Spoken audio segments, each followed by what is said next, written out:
Yes. Okay. I cannot happen to see the screen that I'm looking for. I'm sorry about this. Oh, no worries. Something weird.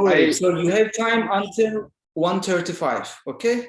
Perfect. Okay, please keep track on the time. I would be grateful for that. And then let's begin. So thank you for attending. And it's an honor to be the initial speaker in this great session.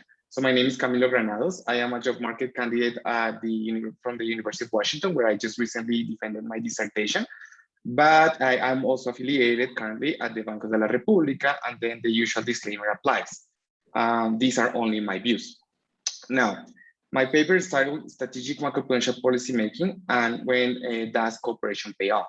As the title implies, we will be talking about the international dimension of these macroprudential policies and whether this feature is something that policymakers can take advantage of in order to improve on the policy outcomes, for example, by the means of policy coordination and cooperation. So the particular questions that I am going to address are first, whether emerging economies can benefit from engaging in cooperation and cooperative macroprudential policy making.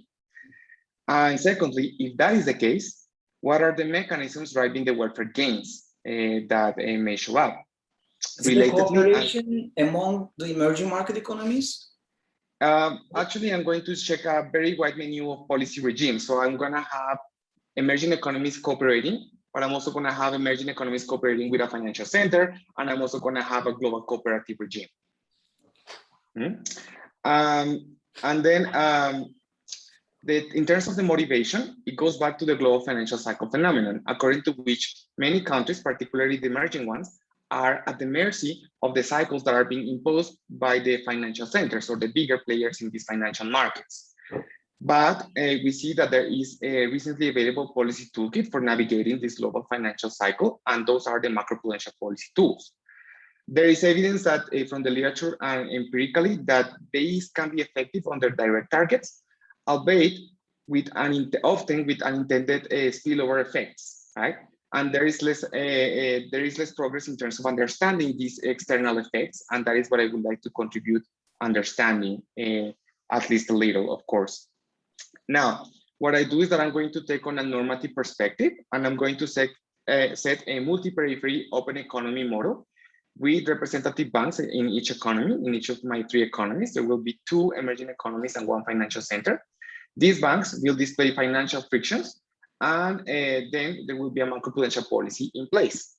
And I will offer the optimal macroprudential policies across different regimes that vary or are that are heterogeneous according to the level of cooperation that they imply. Now, more specifically, the emerging economies for me will be countries that have limited financial development and that must rely on lending from a financial center. The friction will be a lending friction or a financial agency friction in the lending relationships. And they will imply augmented credit cycles and credit spread. So this is the financial accelerator at play.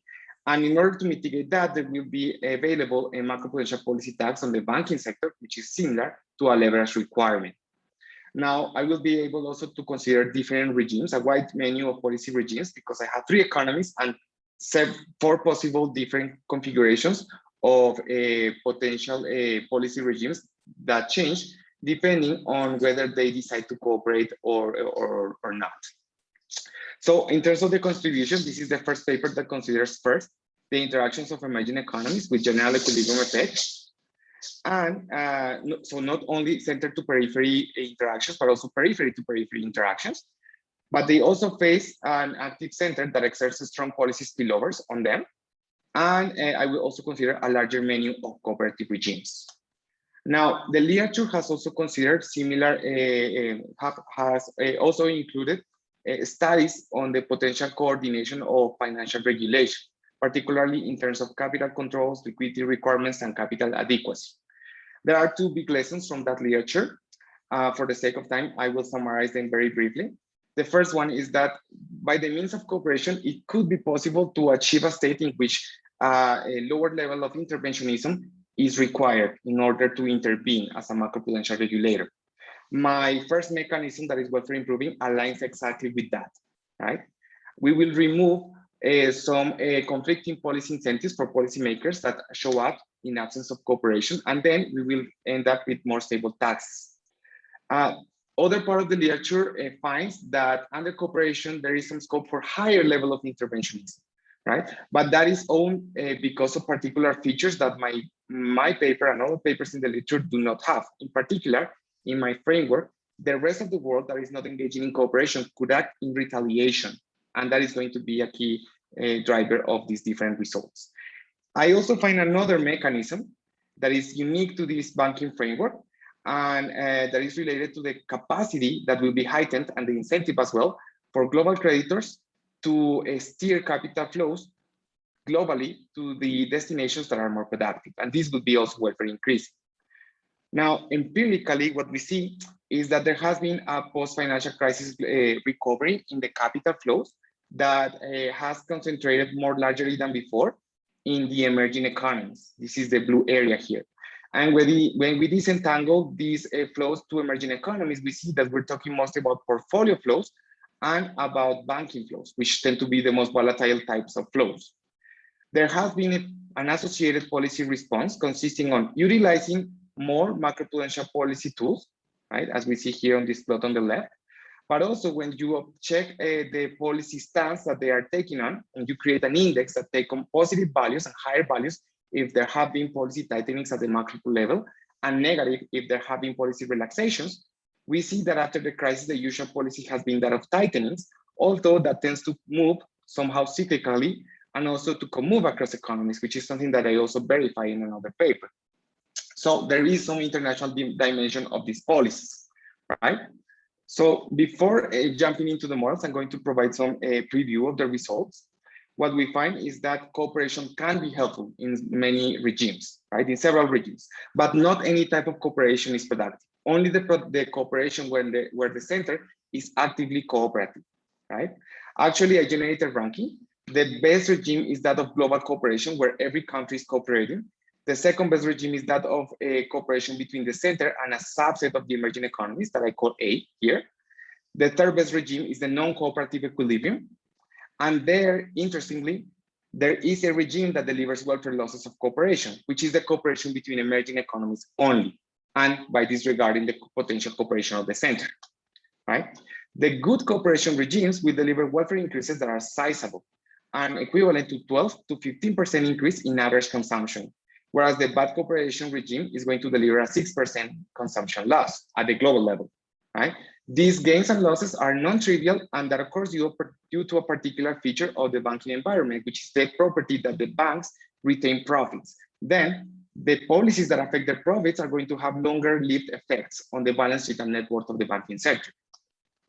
There will be some distributional issues, difficulty in cooperation, difficulty in enforcing the best possible type of cooperation. We'll see that when I show you the welfare gains by country. And most importantly, I am able to obtain two mechanisms that are the ones driving the welfare differences and generating the welfare gains in the good cooperation regimes. The first one is a cancellation of the policy incentives, so the national policy incentives to manipulate the interest rate to boost the net foreign asset portfolio, right? You can imagine that these incentives are conflicting between creditors and debtor economies at the global level. If we pull the incentives of these economies, that incentive will be offset, will disappear for the global cooperative planner, and that will generate more stable policy taxes that will prevent regulatory wars and that will create welfare improvements. The second one is that global creditors will have also higher incentives to steer capital flows to productive destinations, even if those destinations are not their local economy. And that is also welfare improving. Can I ask a quick question, Camilo, before you switch to the model? So there's an externality, like that is being corrected by the macroprudential policy in this setting. So the literature that you showed like is related with pecuniary externalities, like Julian's paper or Kornek paper. But you are talking about the banking sector. Is it more like a Lorenzoni 2008 type inefficient credit boom and macroprudential policies trying to avoid that inefficient credit that is being reflected to asset prices, or is it because of a collateral constraint trying to be undone here?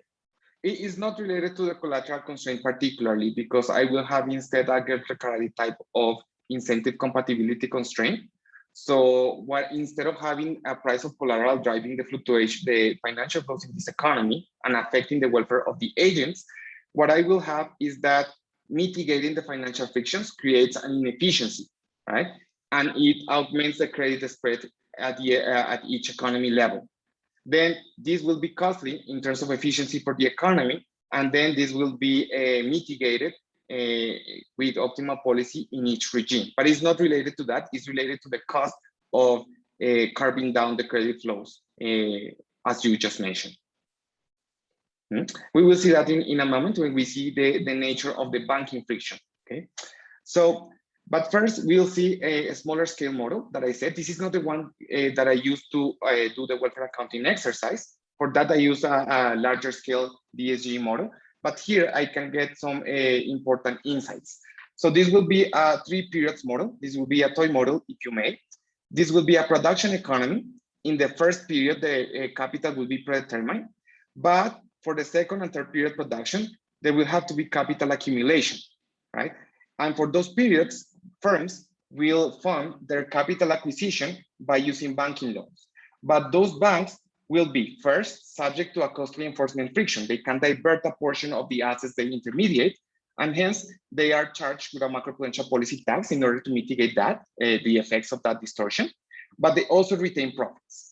Because they retain profits, the macro policy tax affecting the banking profits in period 2 will be forward-looking, right? Or dynamic in their effects. They will affect the profits of period 2, but they will also, since profits are retained, affect the net worth of period 3 and the profits of period 3, hence, right? Whereas the terminal period tax will be static in nature because it's a terminal period, there is no future banking activities, and then the effects of that tax are going to be purely static.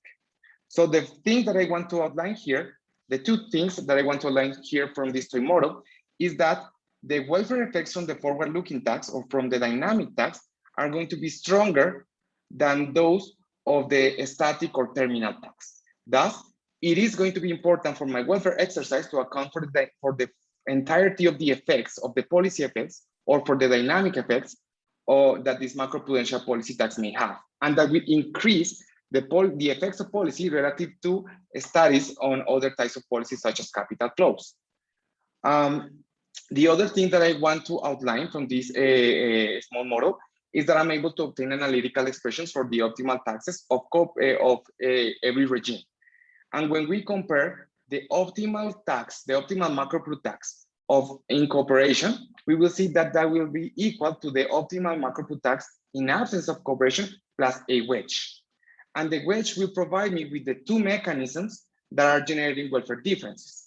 The first one is related to the interest rate manipulation model. These countries can change the macropru tax, change the capital flows then, and then the interest rate to increase the value of their net foreign asset portfolio.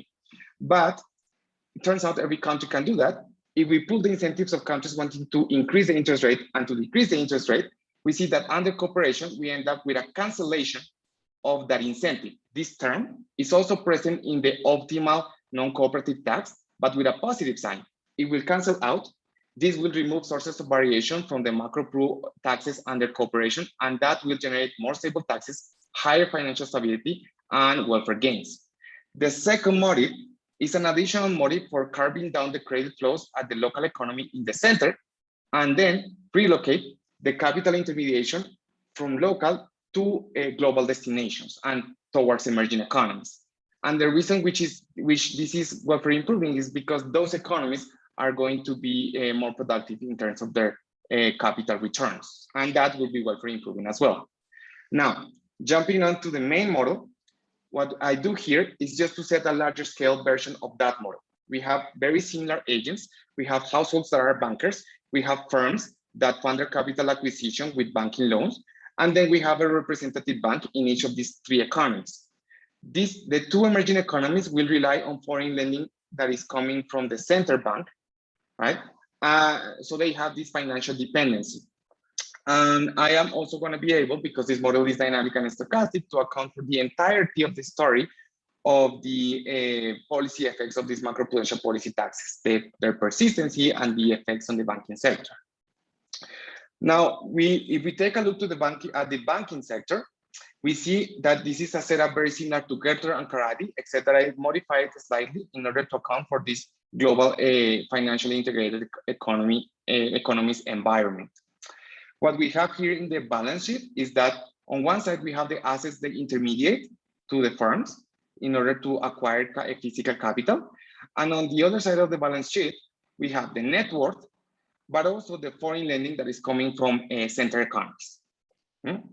Now, the network dynamics will be quite important here and will be governed by a banking revenue rate, RK, and debt repayment rate, RB. In equilibrium and in absence of frictions, the wedge between these two rates should be zero in expectation. But it turns out that it isn't because there is a distortion.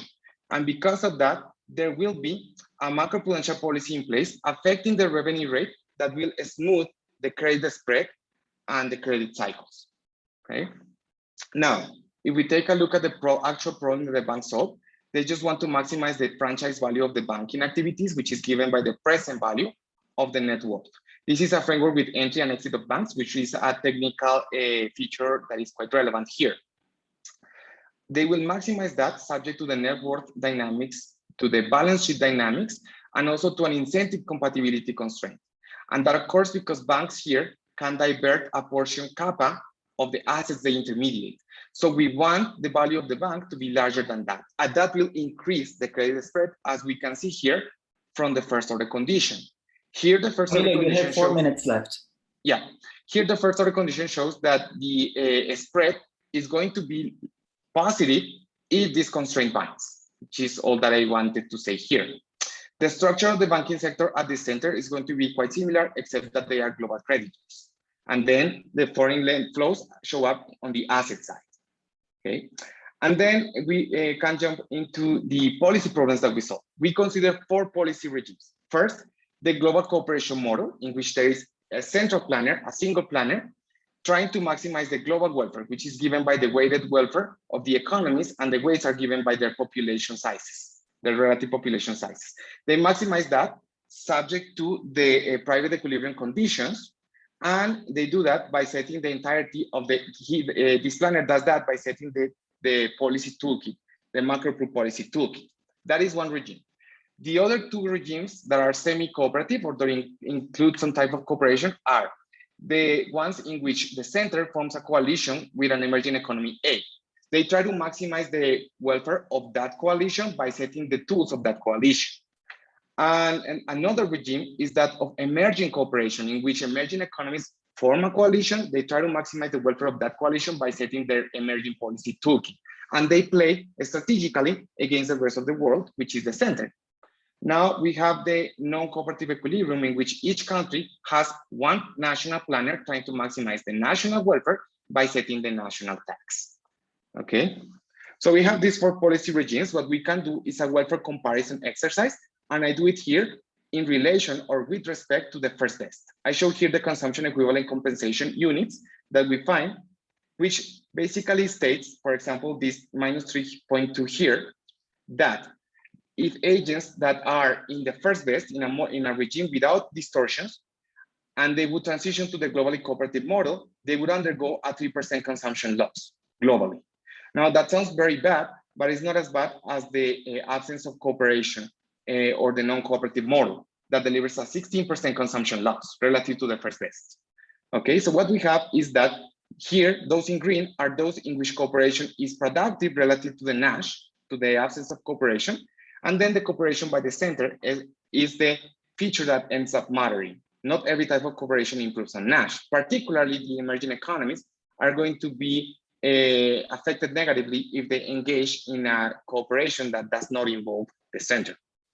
Now, in terms of the distribution of gains, what I also wanted to say is that countries that form sub-coalitions, for example, in the second best regime, well, third best if we consider the benchmark, are going to be better off at the expense of the country that is left outside of the coalition, even better off than under the first best, and then that can difficult the implementation of the best possible welfare regime or scenario.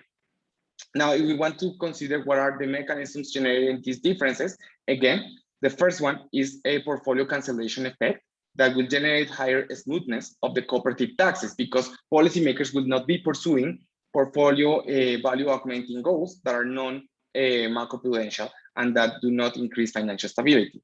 And we have a second mechanism, which is the heightened incentive to substitute local capital accumulation for global at the global creditor level.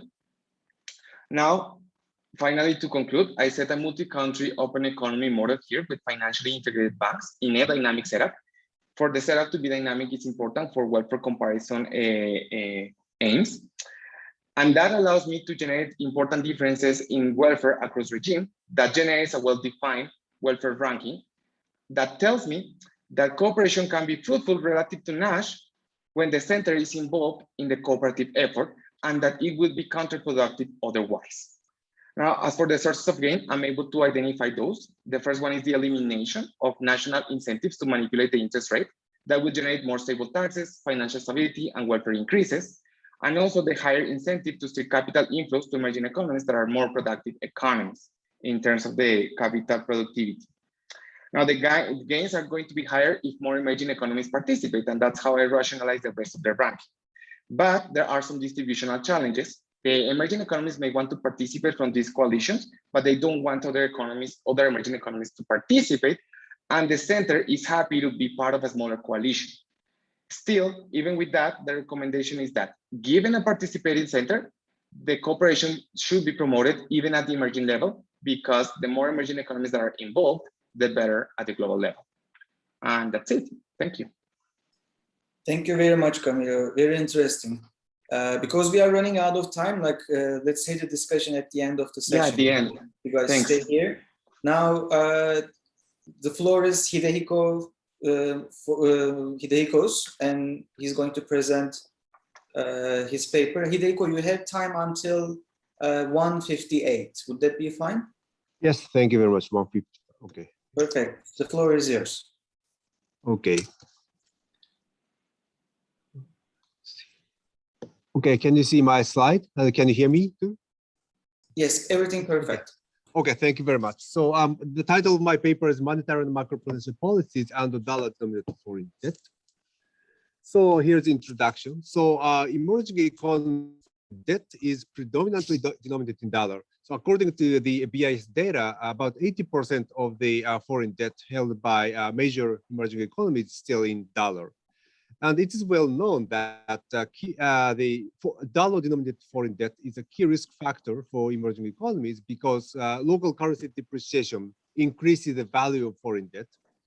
And this is especially risky because sharp currency depreciation during crisis can be especially damaging to emerging economies. So having a lot of dollar-denominated foreign debt is a key risk factor for emerging economies.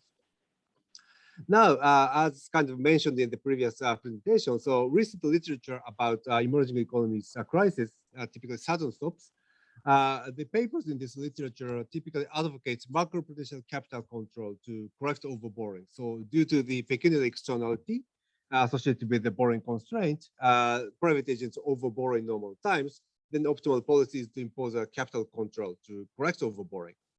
But most of papers in this literature do not consider the risk of depreciation under dollar-denominated foreign debt, as I mentioned. So it is not moral, explicit moral at least. So this is what I am addressing in this paper. So in this paper, I develop a small open economy model, dynamic small open economy model that borrows from abroad explicitly in dollar. And then I study the optimal combination of monetary and macroprudential policy in this setting. So now, main results are as follows. So in this model, there's a novel crisis mechanism that works as follows. So interaction between balance of payments adjustments and the binding borrowing constraint leads to a sharp currency depreciation through amplification loop when the borrowing constraint binds. And this is the key novel mechanism in the model. I will show the detail soon. And then I show the policy implications under this setting. So first, contraction of monetary policy during crisis mitigates depreciation during the sudden stop when the borrowing constraint binds. However, anticipation of monetary policy intervention induces overborrowing ex ante. Okay? And actually, this anticipation of monetary policy intervention destabilizes the economy and reduces expected welfare. Then I show that optimal policy mix is ex ante macroprudential tax on foreign borrowing to correct overborrowing, and ex post contraction monetary policy. So contraction monetary policy intervention during crisis works and stabilizes the economy and improves welfare only if it is combined with ex ante macroprudential policy. So that's the key takeaway from my paper. So here's the model. Model is a very simple, small open economy consisting of 3 economic agents and the rest of the world. So households. Can I ask a question? Like before you switch to the model, sorry to interrupt. Like why? Maybe this is not the topic of your paper, but you can provide some insights. Like why these countries are borrowing in US dollars if the value of their debt is going up in downturns? You mean in the model or in reality? In the model, actually, in reality. For example, there is a paper by Egemen Eren and Semyon Malamud. They argue that like countries borrow in the US dollars because it depreciates in downturns, and it provides a hedging mechanism. So the argument that you have in this paper is from is it from the emerging market economy perspective? Or? Yes. So actually, in my model, I'm simply assuming that all the foreign debt is denominated in dollar, and in reality, that is the case. Actually, most of the foreign debt is denominated in dollar in emerging economies. And one discussion is a kind of original story. So basically, foreign lenders are not willing to lend to emerging economies in local currency, because if local currency find it difficult to repay, then they can inflate local currency debt. So that's the one discussion here. And in the model, I'm simply assuming that small economy borrows only in dollar. Yeah, sure. Thank you. Yes. So households borrow from the rest of the world in dollar only, and they also import the inputs to produce wholesale goods. And here's the new Keynesian part of the model. So intermediate firms produce differentiated intermediate goods and sell those differentiated goods to final goods producer. And they are subject to the nominal rigidity, price adjustment cost. And the final good producer produces the final tradable goods and sells all the goods to households and also export to the rest of the world. Now, so to save time, I skipped the standard part of the model and explain only the non-standard part of the model. So the utility is a GHH utility. So households consume home tradable goods and supply labor this utility. And budget constraint in nominal terms is given by this equation. So this is the domestic bond, but this is equal to 0 because it's a representative agent. So this is the foreign bond. And BT star is the nominal foreign bond, which is always negative because this country always borrow from abroad. And ST is the nominal exchange rate. Okay, so all the foreign debt is denominated in dollar explicitly, and their income is production minus production cost and some tax transfer on the profits from intermediate firms. Okay. So their foreign borrowing is subject to this simple stochastic borrowing limit. So kappa T is a stochastic value. So in normal times, kappa T takes a very high value, it doesn't bind. But occasionally, kappa T takes a low value, then this constraint may bind depending on the state of the economy. So this is the occasionally binding constraint. Okay? Then one key first order condition here is the Euler equation with respect to foreign bond is given by this equation. So mu T is the Lagrange multiplier on this borrowing limit. So this is 0 in normal times. But what's important is, so because these households borrow from abroad in dollar, the exchange rate matters for the effective interest rate. ET plus ET is the real exchange rate here. So higher ET is the real depreciation. So this is expected real depreciation rate. So the expected real depreciation rate affects the effective borrowing interest rate on foreign borrowing. Then actually government or central bank can affect household borrowing decision by manipulating the exchange rate. Okay? That's the, are markets incomplete, Hideko? In the sense that the domestic economy is complete, but this debt is a state, non-state quantity. In that sense, it's incomplete. Standard assumption in this kind of a small open economy, Southern stock literature, I think. Okay. So intermediate forms are just very standard New Keynesian, nothing special. Rotenberg style process estimate cost, so I skip it.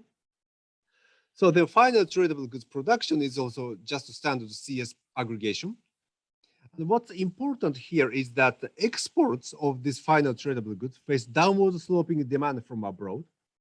This is actually a typical assumption in the New Keynesian open economy. So export faces downward sloping demand. So this is the domestic price level, foreign price level, to minus. So it's a downward sloping demand. Y star is the parameter that determines the size of domestic foreign demand.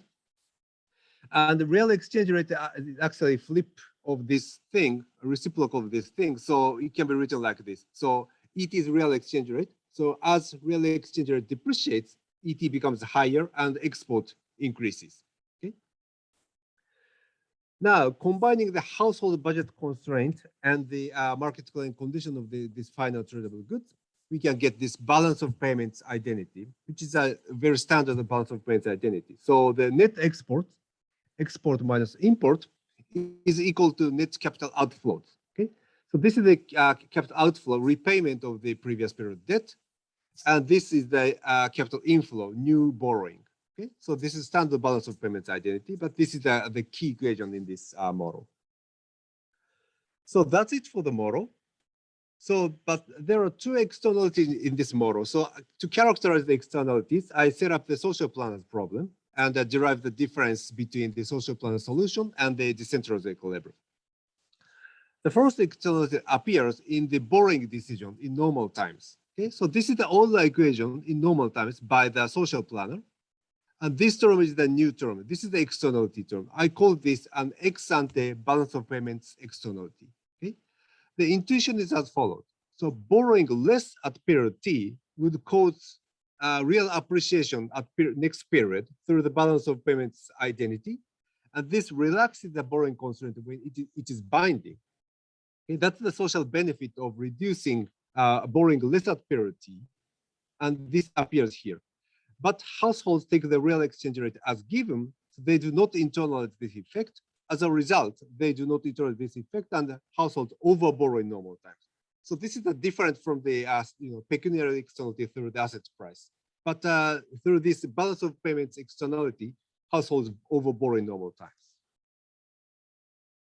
And another externality appears when the borrowing constraint is binding during crisis. This is the social planner choice of the imported inputs. Okay, and this part does not appear in the decentralized equilibrium. But so this is the externality, and I call this an ex post balance of payments externality. The intuition is as follows. So reducing imports would cause real appreciation through the balance of payments identity again, and again it relaxes the binding constraint during crisis. However, again, households take the real exchange rate as given, so this term does not appear in the first order condition bias household, and actually households import too much and causes too much real depreciation. Okay? So ex ante, households overborrow. Ex post, during crisis, they import too much, and both of these two externalities lead to real depreciation, socially inefficiently large real depreciation. Okay. Now, the key mechanism in this model is this amplification loop of depreciation. So overborrowing and too much imports leads to large real depreciation through this mechanism. Okay, so this is the balance of payments identity when the constraint is not binding. So in normal times, this is the balance of payments identity when the borrowing constraint is binding during crisis, right? So this borrowing limit is constrained by kappa T exogenous. Now, this figure it shows how real exchange rate is determined through balance of payments identity. So in normal times, so the horizontal axis is real exchange rate. So trade balance, left-hand side trade balance is increasing in real exchange rate like this. And the right-hand side is flat line. Like actually, I divide this equation by ET. So this is a completely flat line, the net capital outflow. Okay. So then suppose there's a 5% larger borrowing in the last period. So my B star T minus 1 is larger by 5%, suppose. Okay.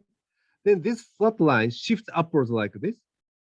And so now the right-hand side is higher, larger. The left-hand side needs to be larger through real depreciation. So 5% larger borrowing last period would induce this size of real depreciation in normal times. Okay? But when the borrowing constraint binds in the next period, the things are different. Now the net capital outflow is given by this term. So net capital outflow is also increasing real exchange rate like this. Okay? So then suppose in the previous period, the foreign debt is 40% larger. Then this increasing net capital outflow shifts upward like this. So as the right-hand side becomes larger by larger previous period debt, left-hand side needs to be larger through real depreciation like this. But this is not the end of the story, because as real exchange depreciates, last period the repayment becomes larger, but new borrowing is constrained. So then this causes second round real depreciation like this, and third round and the fourth round. So the loop continues up to this point. So in this way, through this, so basically the foreign debt repayment becomes larger through depreciation, but new borrowing does not increase, cannot increase because it's constrained.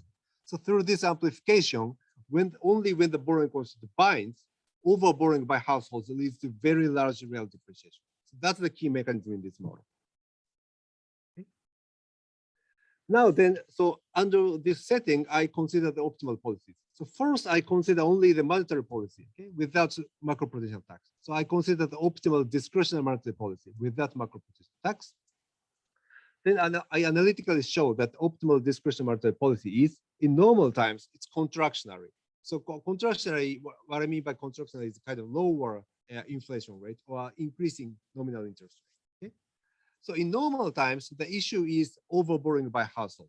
So by increasing nominal interest rate, the effective interest rate on foreign borrowing also increases through real appreciation. Okay?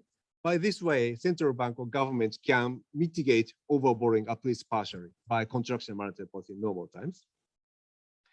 And during crisis, when the borrowing constraint binds, again, the optimal discretionary monetary policy is contractionary, because contractionary monetary policy lowers the inflation rate and discourages production, thereby discouraging the use of imported inputs and mitigate real depreciation again.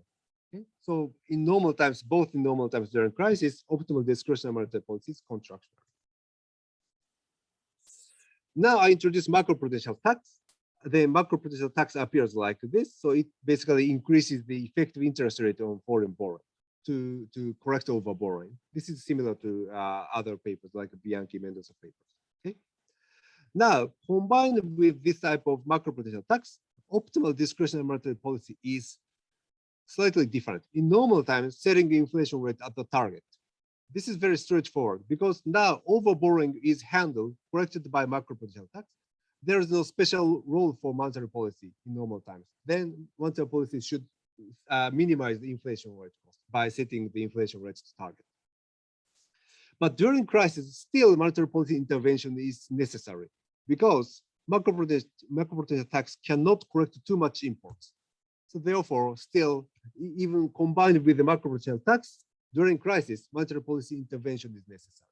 So here, the optimal combination is ex-ante macroprudential tax to correct overborrowing, post monetary policy, contraction and monetary policy intervention to mitigate real depreciation. Okay? Now I compare the crisis dynamics under 4 policy regimes. So inflation targeting only without tax, discretionary monetary policy without tax, and these 2 monetary policy regimes with optimal time varying tax. Okay? So 4 policy regimes. So this is the dynamics of foreign debt. So first observation is that it is straightforward, but without macroprudential tax, blue and red are the without tax, households borrow more, and capital flow reversal is larger. But imposing a macroprudential tax reduces the foreign borrowing in normal times, thereby stabilizing the capital flow like this. So this is the first observation here. Another thing here is that comparing the monetary policy regimes, under discretionary monetary policy, red one, households borrow more than inflation targeting, and the pink one is discretionary monetary policy, and black is inflation targeting. So under discretionary monetary policy, households borrow more than under inflation targeting. This is because of anticipation of monetary policy intervention. So as I explained, during the crisis, optimal discretionary monetary policy is contractionary like this, and this mitigates real depreciation. So pink is below black, red is below blue. So this contractionary monetary policy mitigates real depreciation like this. But anticipating this real depreciation induces overborrowing by households. So that's the key observation here. Okay. And consumption dynamics is somewhat similar to foreign debt. So basically, macroprudential policy stabilizes consumption dynamics and drops less under macroprudential tax. And this is the optimal tax rate under discretionary monetary policy and the inflation targeting. So the optimal macroprudential tax is higher under discretionary monetary policy than inflation targeting. This is because, again, under discretionary monetary policy, households borrow more, anticipating monetary policy intervention. So the optimal macroprudential tax needs to take into account that and set the higher tax rates to correct overborrowing, not only due to externality, but also due to anticipation of monetary policy intervention. So that's why tax rate is higher under discretionary monetary policy. Last minute, Hidehiko. Okay, thank you. So this is the last slide. So this shows the welfare gain and loss under four different policy regimes. So basically, I plot the welfare gain or loss relative to the inflation rate, inflation targeting without tax. So the key takeaway is that the discretionary monetary policy brings lower welfare than inflation targeting because anticipation of monetary policy intervention induces overborrowing and destabilizes the economy. But combined with the macroprudential tax, discretionary monetary policy brings higher welfare because macroprudential tax corrects overborrowing not only due to the externality, but also due to anticipation of monetary policy. So what is important here is that discretionary monetary policy, or especially monetary policy intervention during crisis, can stabilize the economy and improves welfare only if it is combined with the macroprudential tax example. That's the key takeaway. And another thing is that this higher welfare gain is due to the monetary policy intervention. So this is the welfare gain when the economy starts at the crisis period. So at the beginning period, monetary policy intervention is necessary. So the monetary policy intervention brings very large welfare gain like this. Okay? So that's it.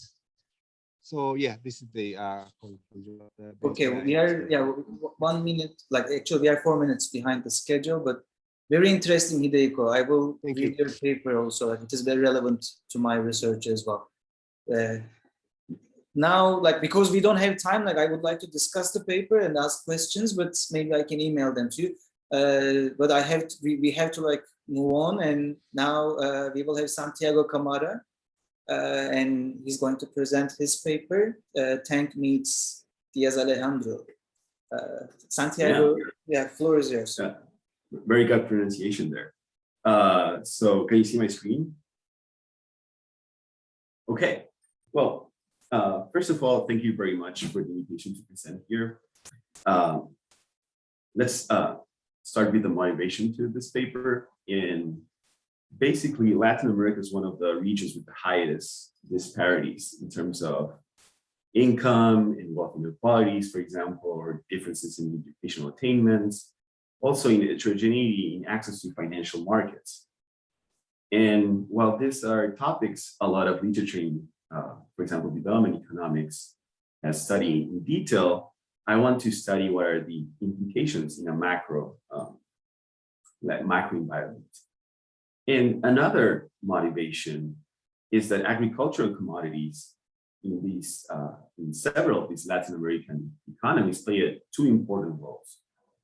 First of all, they explain a significant share of consumption baskets, and at the same time, they explain a significant share of export bundles. So countries like Argentina, countries like Uruguay, they export what they eat.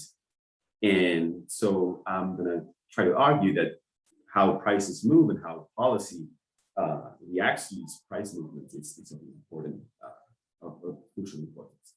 So the main idea of this paper is study the macro and policy implications of this heterogeneity across households and the role of commodity goods. So what I'm going to do in this paper is use two sources of micro-level evidence on the role of commodity goods. One is I'm going to use a survey data from Uruguay and try to see what stylized facts arise between households' income levels and their consumption baskets. And then I'm going to study micro-level data on firms and specifically their customs data and try to understand the exchange rate elasticity of exports and the strength of expenditure switching. Then I'm going to introduce a relatively simple structural DSG model with features a la D.S. Alejandro 1976. So in order to understand the implications of heterogeneity in households, we're going to have only two types of households. They're going to be Ricardian households that have access to financial and capital markets. They'll be able to save and do consumption smoothing. And there's going to be a subset of agents that are hand-to-mouth agents. These are agents that can only consume their wage income. Then I'm going to talk about introducing non-homothetic preferences in commodity consumption. This will imply that households with really low levels of income are going to spend a significant share of their income in consuming commodity goods or goods that are based on commodity goods. And finally, I'm going to talk about how to design optimal monetary and fiscal policy in this framework. And I'm going to try to emphasize that introducing these two types of features of Ricardian and hand-to-mouth agents in the role of commodity goods is going to rationalize the fear of floating by central banks, and it's going to rationalize a fiscal policy that's going to lean against commodity prices. This means that it's going to do counter-cyclical fiscal policy. Santiago, is there any Yeah. heterogeneity in your model related with educational attainment that you mentioned in your intro, or human capital? No. Or- So I have like a extension in which I do that, because so far what I'm assuming is that both types of labor are completely the same. So they're going to get paid the same wage, but it's a really let's say interesting question to think about. Okay, what if labor markets are also segmented? That's a great point. So let me talk a little bit about the micro-level evidence on the role of commodity goods. So first, I'm going to use a survey of income, consumption, and balance sheet from households in Uruguay. And on the left-hand side, what you're going to see here is a histogram of the fraction of income spent on food and nourishment by households. So basically, this is how much they spend on food consumed in the households. And what you can see is that on the left-hand side, there's a significant fraction of households that are not going to spend too much of their income on food. While there's a relatively fat, let's say, tail of the distribution that spends around 60 to 70% of their income on food. So, and if you play a little bit more with the data, you're going to see that low-income households spend relatively more on food than richer households. They have lower levels of wealth, they have less diversified portfolio, they have less access to equity, and they're less likely to own land. So what I claim is that these are countries that are, these are households that are going to be more exposed to changes in exchange rates and changes in food prices. What about the export basket? So I'm going to say a couple of things at the aggregate level and then talk a little bit about the micro level evidence I find. So on the left-hand side of this graph, what you're going to see are two pie charts. So one is using the UN's Commodity Dependence Index. And basically this states that 80% of the Uruguayan export basket at the aggregate are commodity goods, while only 19% are non-commodity goods. On the bottom panel, what you're going to see is using classification of international, let's say, traded goods that basically does a classification of goods according to how differentiated they are.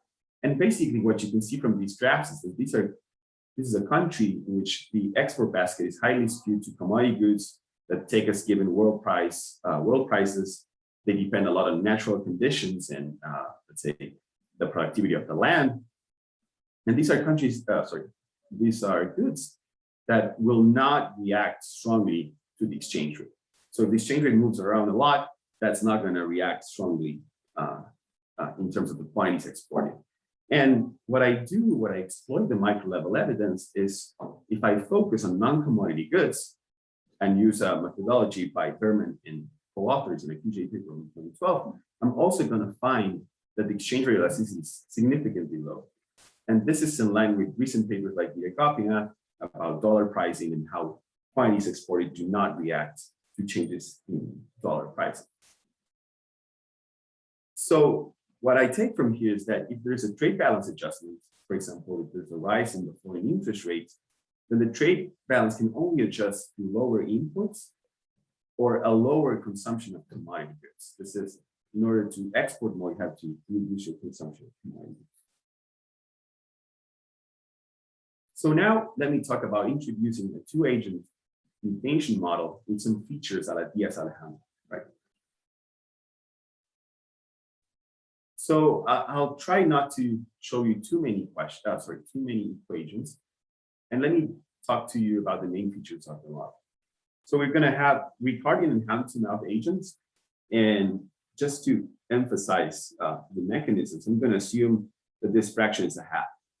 Half of the agents in this economy are going to be Ricardian, and half is going to be Hampton-Alpha. And I'm going to assume Ricardians can save in US dollars, can save in domestic currency, they can save in capital, and they can even own the land. They're going to own the commodity in this economy. Then I'm going to introduce commodity consumption and non-homothetic preferences. And I'm going to give a little more detail about this in a couple of slides. And then I'm going to introduce another main feature of the model is commodity exports. This means that a large fraction, and I'm going to choose 80% of exports in steady state are going to be commodity exports. And that means that the exports that do react to the exchange rate, you can think about non-commodity or manufactured goods, only represent a small share of total exports. And again, this will be in line with the data or the empirical findings that quantities exported do not react strongly to exchange rate movements. And there's going to be, let's say, more additional features that are more conventional. And there's going to be a non-commodity production with sticky prices a la Calvo. There's going to be capital accumulation with adjustment costs and, let's say, an investment bundle that depends both on domestic and foreign goods. And there's going to be a monetary policy table rule. So let me briefly talk about how I introduce this commodity consumption and non-homothetic preferences. So what I'm going to assume is that there's a consumption aggregator, CT, that's going to have two components. So one is the commodity consumption, and the other one is the non-commodity consumption. The non-commodity consumption is going to be, let's say, a bundle of domestic and foreign goods, but I'm going to focus on what happens to commodity consumption. As you can see in red, there's going to be this parameter phi CO that will govern how much or how non-homothetic these preferences are.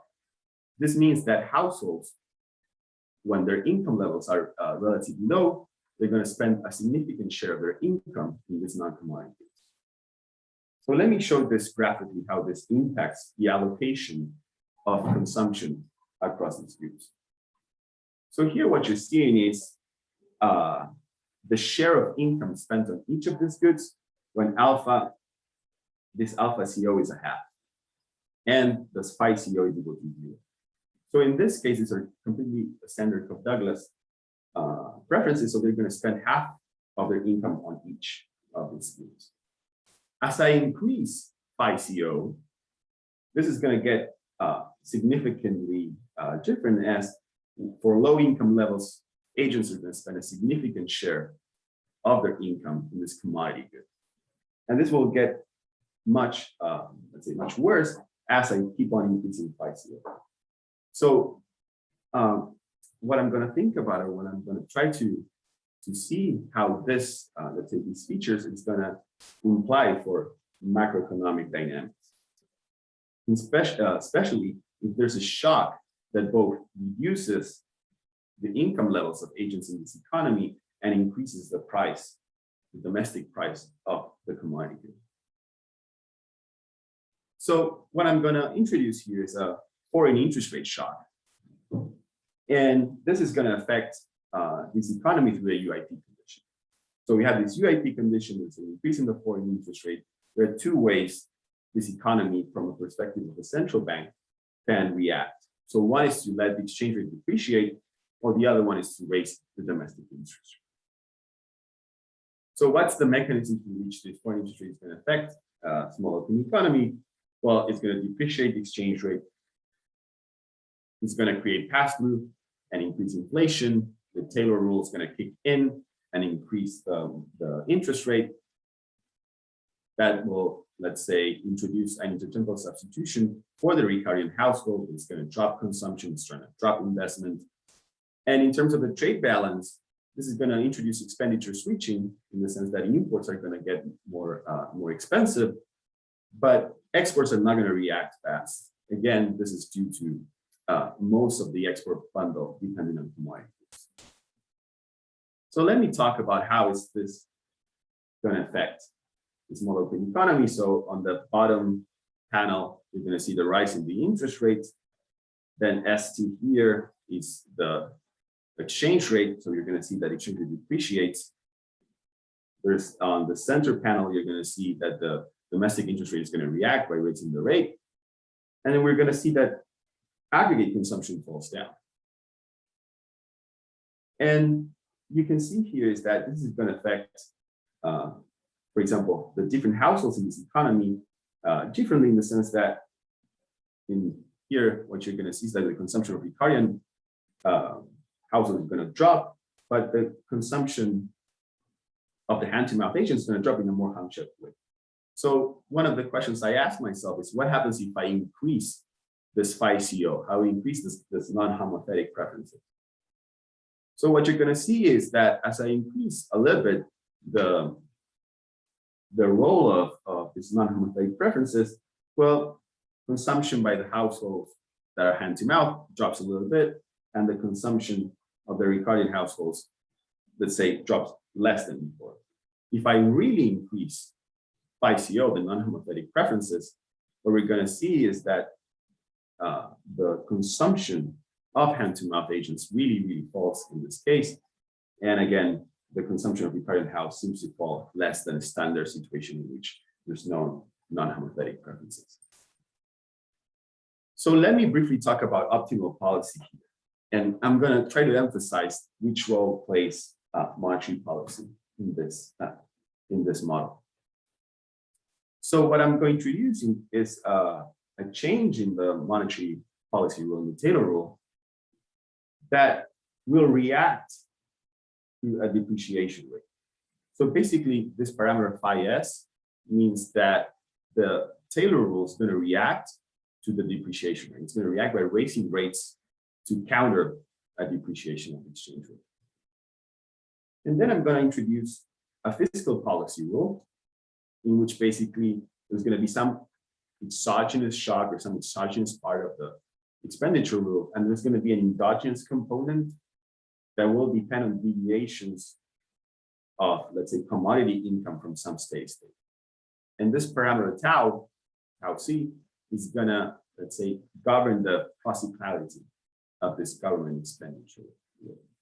If tau c is positive, it means that the government is going to increase its consumption, its expenditure during times of high commodity prices, and a tau c negative is going to imply that the government decreases during times of high commodity prices.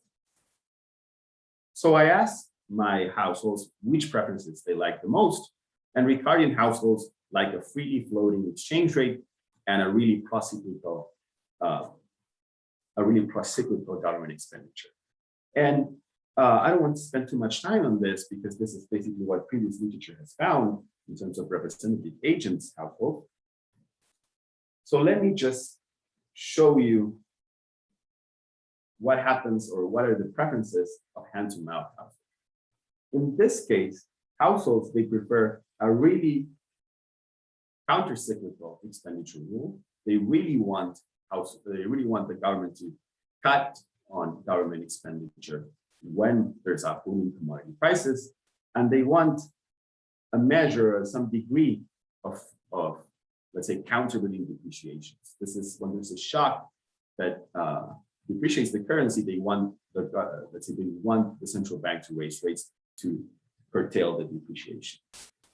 And basically, this is driven by a lower tau C or a more counter-cyclical government fiscal rule is going to reduce the volatility of their consumption because they cannot save. So this will lead to a lower consumption. And one would think that a higher phi-s, what it will lead to is to a greater recession because they're raising rates. But at the same time, by reducing the exchange rate depreciation, this is in a way making less expensive the consumption of commodities, or the consumption of goods that move along with the exchange rate. I'm about to run out of time, so let me just show you how this distributional channel of monetary policy works in a small open economy by showing you what's the impact of the same foreign interest rate shock with these two, let's say, monetary policy regimes. One in blue, which is the monetary policy regime that does not react to the exchange rate. And what you're going to see here is that let's say the depreciation is greater. But in this case, as there's a higher depreciation, the consumption of the hand-to-mouth agent falls by much more. If the central bank reacts by raising rates and fighting the depreciation, the consumption of the let's say hand-to-mouth household is going to be much lower, but by raising rates higher or reacting more to the depreciation rate, the impact on recurring households is going to be bigger. So basically, by introducing, let's say, or by introducing different Taylor rules or different ways to react to exchange rate depreciations, central banks are going to face a trade-off in which household to defend or which household preferences to defend. So to conclude, let me just say that we introduced micro-level evidence on the important role of commodity goods. We constructed the ESG model with household heterogeneity and commodity consumption. Agents are going to have different preferences over different policy regimes. And this, let's say, monetary policy regime introduces a somewhat distributional channel and how different monetary policy regimes, or let's say, calibrations of the Taylor rule might affect agents in a different way. And this heterogeneity across households and their commodity consumption rationalizes a fear of floating. And let's say a way for rationalizing also the government leaning against commodity prices. And thank you very much for this opportunity. Thank you very much, Santiago. So, yeah, if you have any questions, like let's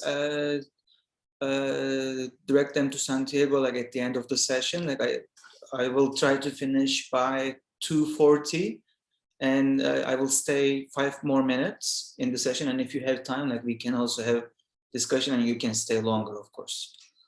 Okay, so I guess this is my turn. I'm sharing my screen. Kemal, do you want us to check your time?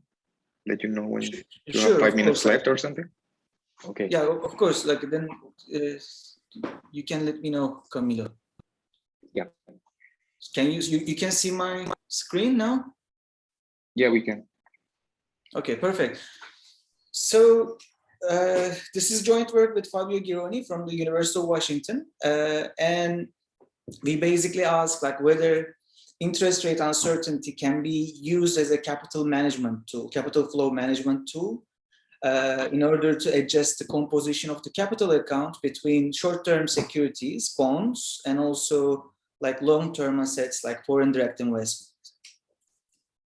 So starting with the colonial pattern of capital flows into emerging markets have been subject to the ebbs and flows of capital continuously.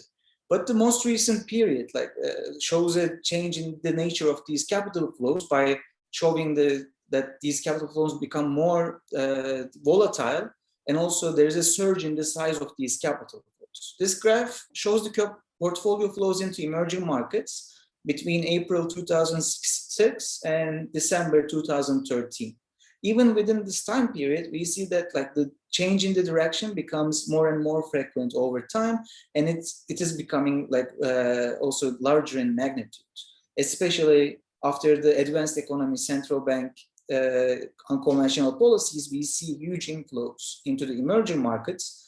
And when there is a taper signal that was initiated by Ben Bernanke, or there were sovereign debt problems, which was solved by the Draghi's whatever it takes moment, we also see some spillover of risk to emerging markets and outflows of capital from emerging market economies. So this is challenging from the emerging economy perspective, and it is easy to motivate in this session because you all work on similar topics. And these capital flows have unwanted effects, like pressure on inflation and also exchange rate instability. And some of the central banks in emerging markets just responded to these changes in the capital flows by introducing unorthodox methods. And one of the unorthodox methods that was introduced was by the Turkish Central Bank, between late 2010 and August 2011. So this graph shows the interest rate of the Turkish Central Bank, the main interest rate, which is the 1-week repo rate. This is the policy rate. And the policy rate fluctuates within a band that is determined by overnight borrowing and lending rates, which is called the interest rate corridor. So in US terminology, from the Federal Reserve's language, you can think as the policy rate, as the federal funds rate here, and the corridor that is determines the wide that the policy rate can fluctuate in between. In the US is the difference between interest rate on reserves and also discount window lending rate. This is the US term. In Turkey, it is the overnight borrowing and lending rates, and the policy is the 1-week repo. So what Turkish Central Bank did was, in response to intense capital inflows, the governor said, okay, we are now experimenting with a new policy, and we are going to make our policy more uncertain in order to discourage short-term capital inflows. But there is ample liquidity in the financial markets that we would like to attract like FDI, and we don't want to respond to this by moving the level of the interest rate, which is the blue line here. So we are going to keep the level of the interest rate still responding to our domestic objectives like inflation, but we are going to make the path of the interest rate uncertain, and it will discourage the investors to come and invest in short-term securities. So we will have we can just discourage some of the inflows coming, those destabilizing, and attract good ones, and we can change the composition of these capital flows. That was the experiment conducted, and it happened instantaneously. It was unexpected, and it was for 10-month period. This is the horizon that the experiment was conducted. And in response, these graphs are taken from the Turkish Central Bank. The Turkish Central Bank says, after we introduce the policy mix, here we see the composition of capital flows in financing the current account balance. The current account balance is indicated by the blue line, and the yellow bars indicate the FDI component of the current account, and red bars show the portfolio and short-term component of the current account. And Turkish Central Bank just argues that after introducing the policy mix, there is an increase in the composition of FDI vis-a-vis portfolio and short-term capital inflows that finances the current account.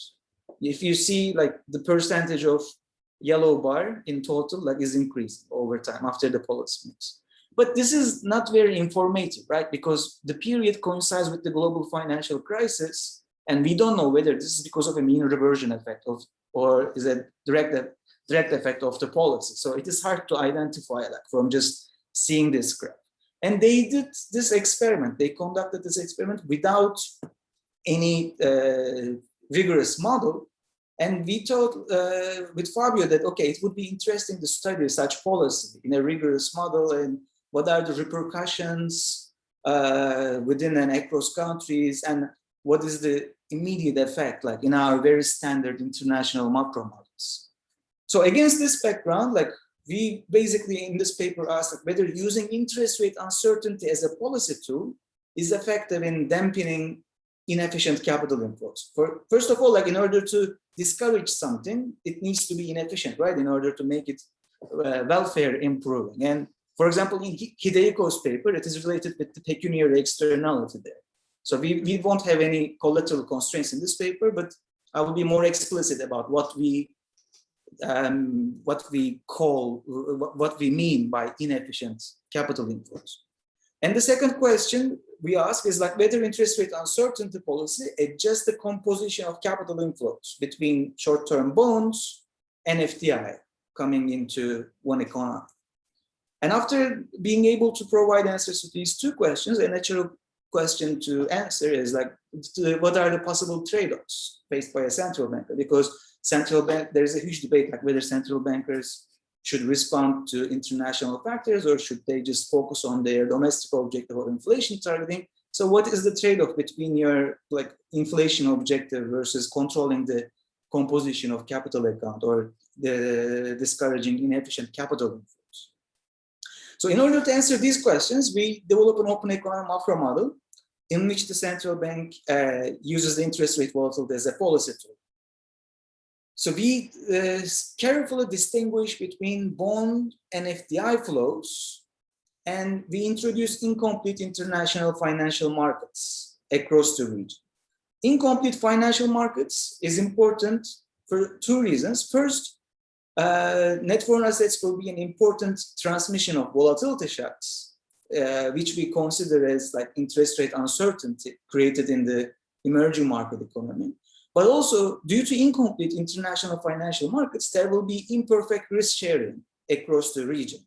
And wealth will be allocated inefficiently in these two regions, and there will be a role for discouraging these inflows into economy from the perspective of global risk sharing, from the perspective of if there was a global social pledge.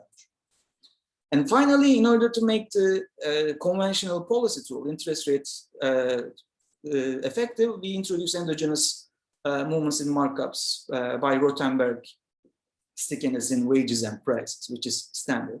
So you can think our model as a standard new Keynesian open economy framework that very much in line of Obstfeld and Rogoff, but the main difference of decomposing capital flows into bond and FDI components. Otherwise, many of the features in the model are very standard.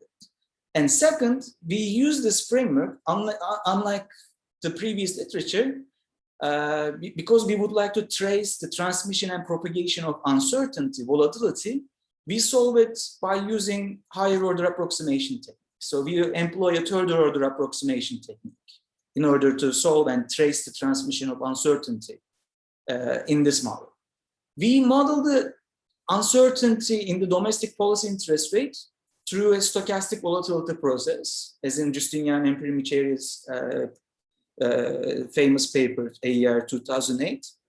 And we argue that this is indicative for an experimental policy, which was introduced unexpectedly also. So yeah, in this kind of setting, like these models with third order perturbation and global methods, we know like the calculations from deterministic steady state is not informative. So we need to define a stochastic steady state and calculate the impulse responses from that point. And we use we follow the previous literature. Like due to time constraints, I won't be giving details about the model solution. But the important thing here, like, is this is an off-the-shelf international macro model, like Obstfeld-Rogoff style, by just enabling us to decompose the current account into bond and FDI components and also trace the transmission of uncertainty, unlike a first order approximation technique that is used in the literature, like that studies these types of models. So what do we learn? First, we learned that in the Weber baseline model, like interest rate uncertainty policy can be effective in tackling inefficient capital inflows. So there will be an inefficient wedge under incomplete financial markets over the perfect risk sharing condition in terms of marginal utility from consumption.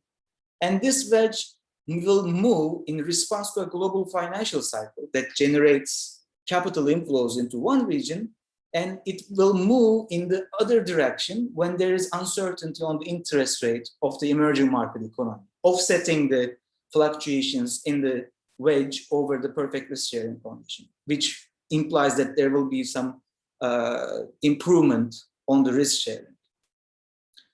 Second, like the interest rate uncertainty policy can have different implications on bond and FDI components. We identify the channels affecting each component, and we argue that rest of the world investors' portfolio risk and domestic and foreign agents' precautionary savings affect the short-term component, bond component, basically.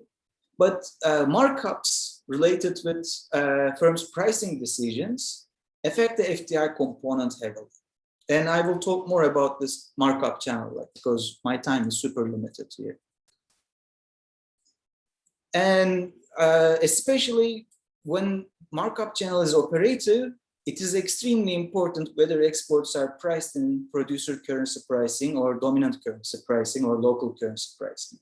And in our baseline case, we conduct our experiment when exports of the emerging markets are priced in dominant currency by arguing that in the rest of the world currency, but the rest of the world firms are pricing their exports in their own currency. So in the end, like we argue that using uncertainty as a policy tool can be useful in adjusting the current account, but it will come always at the expense of higher inflation. So it is the policymaker's decision whether it is meaningful to use this capital flow management tool at the expense of deviating from the inflation target.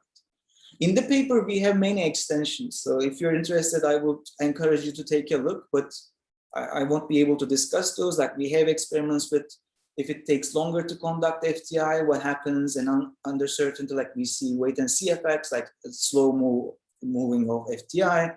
We have like experiments under different assumptions on currency of export invoicing. We have also simulations under when there is an effective lower bound in the rest of the world, because these policies were generated against the global financial cycle when advanced economies were facing zero lower bound interest rate. And we also have experiments with Epstein's and real preferences and playing with the risk aversion of these agents and how risk aversion affects our results. So these are all available in the paper. So instead of going to the full model, I will just show you this picture. So this is a two-region world. Like you can consider one region emerging market and the rest of the world. We think of rest of the world as a cluster of economies that engage with the emerging market economy, but you can also adjust the respective country size and make it a home and foreign model as well. So there are bonds being traded between households, international and domestically, and this is the short-term component of the current account. But in order to produce, firms need to rent capital from domestic households and also need to rent capital from households that are living in the rest of the world.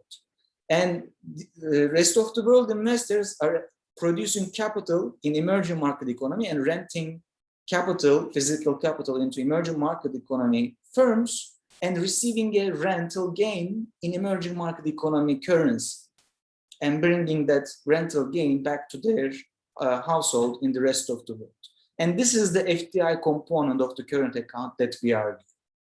And the rest is standard. Like the final good is an Armington aggregator of domestically produced good and exports, and international financial markets are incomplete. So I have some equations, but I will skip those because of the time. I just wanted to show you that we can decompose the current account into movement of bonds between like domestic households holdings of domestic bonds and domestic households holdings of international bonds, and also the FDI component with the net physical capital that moves across the border. Also, there is an FDI going from emerging market economy to the rest of the world, and we look at the net FDI component. And Kemal, you have 5 minutes. Sure. Thank you, Camila.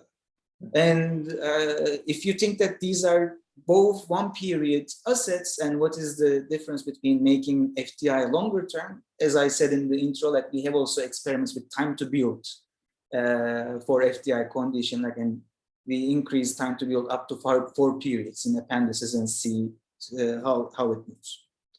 And when introducing uncertainty, we use a standard Taylor rule in the emerging market, but the shock that is not captured by domestic factors, this is probably the financial stability and the international factors that happens unexpectedly in the monetary policymakers' rule, and it follows a stochastic volatility process with time varying volatility. Okay, basically we look at what happens. There is an increase on the uncertainty of this Taylor rule, and in the composition, what happens to the composition of these two. Okay. So the first result, like I have 3 minutes, I will spend 1 minute for each result. So due to incomplete financial markets, there's a time varying wedge over the risk sharing condition in terms of marginal utility from consumption. If it was complete markets, this wedge would be equal to 1, and there would be perfect risk sharing. But because of the incomplete markets, this wedge moves, and real exchange rate also moves in response to this wedge inefficiently by making prices like across the border not efficient, because there are discrepancies in calculating the current and future income due to movements of the real exchange rate.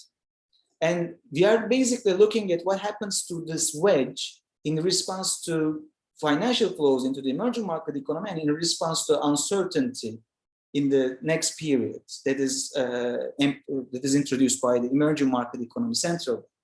So what we see is, in response to a global financial cycle, which is indicated by the blue line, this wedge moves in negative direction. And when there is an increase in the uncertainty of emerging market economy interest rate, the wedge moves in the opposite direction.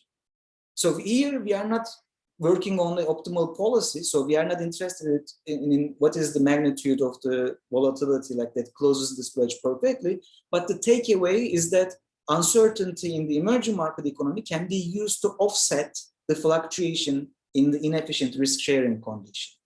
And while doing this, it also discourages bond component of the current account. Here, this is the current account, so a deficit means inflow of this specific asset. So in response to global financial cycle, there is an inflow of capital, and there's, after introducing uncertainty, there is discouragement of this inflow. And likewise in FDI, when there is an incoming FDI due to global financial cycle, if you introduce uncertainty, there is more demand for FDI that encourages into the emerging market economy. So in my last minute, I would like to discuss why this FDI is coming into economy, and this is very much related with the shape of the profit function of the emerging market economy. So this is the shape of the profit function. And if it was a closed economy, so it would be the blue line here. And because the profit function is asymmetric in the sense that when firms change their prices, they lose different amounts of profit in response to changes in prices. Under uncertainty, firms always would like to increase their prices, and markups go up under producer currency pricing, because when there is exchange rate as the third dimension here on the right-hand side graph, these are the same graphs. It is only, for example, here I have plots for different levels of exchange rate. This is in the third dimension. So it doesn't change the asymmetricity in the profit function. It is always optimal for firms to increase their prices to hedge against uncertainty when engaging in precautionary pricing. But under dollar currency pricing or local currency pricing, this profit function changes. The shape of the profit function changes with respect to exchange rate fluctuations. And this time, it is optimal for these firms to decrease their prices in response to uncertainty.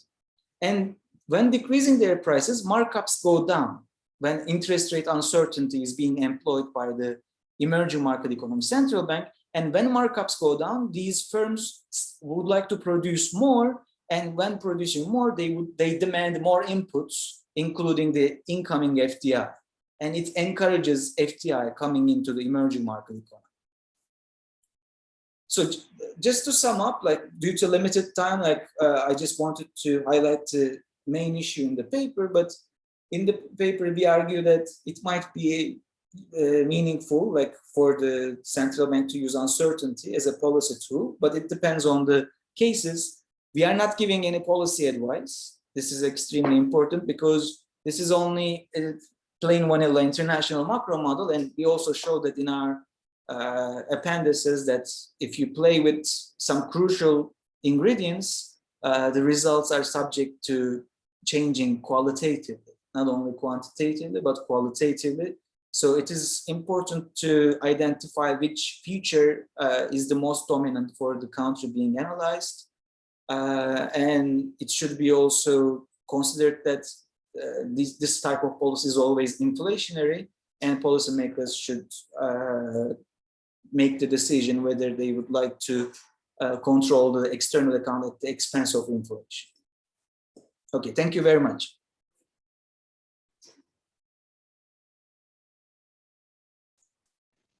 Thank you, Kemal.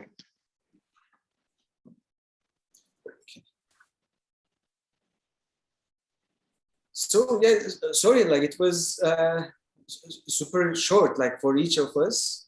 I am very interested in your papers as well. I'm definitely taking a look after this session. If you have any questions to me, like I can take it.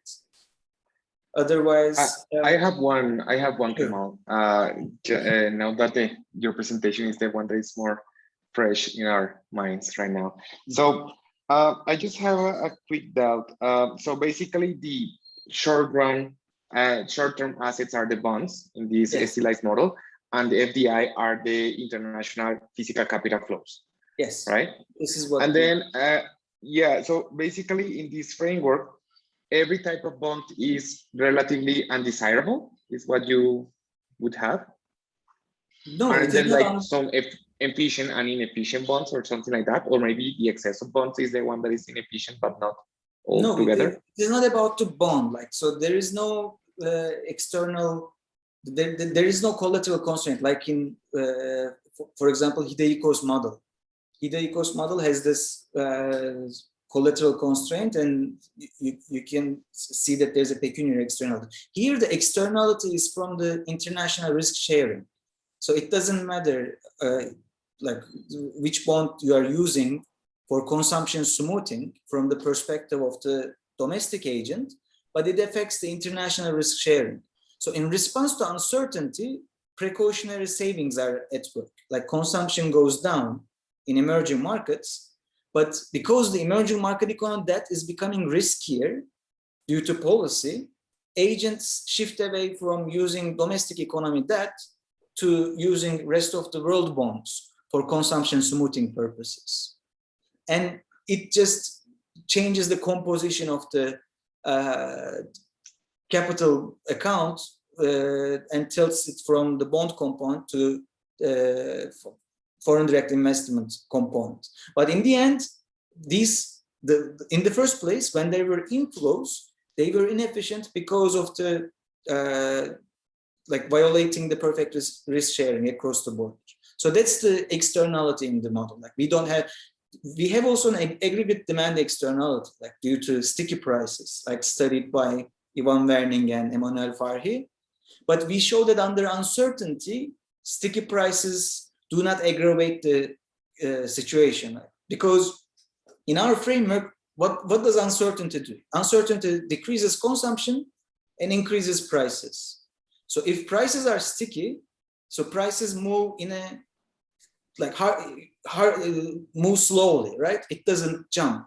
If it was flexible prices, it would go much higher. So in this case, under sticky prices, the movements in the risk sharing wedge is milder in our case because of that.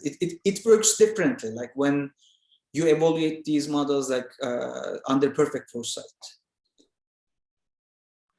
Okay, thank you. But the externalities, like the inefficiencies, are only due to sticky prices and incomplete markets. Yeah. Gotcha. Can I ask one question to Kemal? Sure. Yeah, it's a very interesting paper. Thank you very much. So my question is, so one probably potentially very severe cost of having uncertainty in interest rates, it may discourage domestic capital investment, or so in your model, there's a standard capital investment accumulation, right? Like a standard Yes. real business. Yes. So having uncertainty in real interest rate may discourage capital investment. No, that can be a very big cost of having uncertainty, maybe. So yeah, because here the production is a three-input Cobb-Douglas production. Like, there is capital from domestic households and capital coming from rest of the world households. Mm-hmm. And for domestic households, you're right, like, because it decreases investment from the domestic household. And when you are producing for domestic markets, there is an increase in markups, like in closed economy models, and this is the inflationary impact of uncertainty. But under dollar currency pricing, it is vice versa for FDI. So for the exporter portion, like, because every firm is an exporter in this case, and because they have also exports, and if exports are priced in US dollars or in the local currency, this time, due to the shape of the profit function, firms would like to decrease their export prices in response to uncertainty. And this pushes the markups down for export markets. So export price markups are going down. And when markups going down, firms start to demand more investment from abroad. So dominant currency pricing qualitatively changes this investment plot. Under producer currency pricing, what you say is still correct. It also discourages foreign direct investment under producer currency, but under dominant currency pricing, because when you take the exchange rate as the third dimension in the profit function, it implies like more demand for investment. I see. Thank you. Of course. Okay, guys, so we are 8 minutes over the time. Maybe we should end here, but it was great to have you in this session. I wish it was in person and we could hang out for some time, but this is the, like, Vega is like from working from home and the pandemic in these days. I hope to see you in person at some point, and I wish you the very best. Talk soon. Thank you. Great to Thank see you very you. much, Kemal. Thank you very much. Yeah.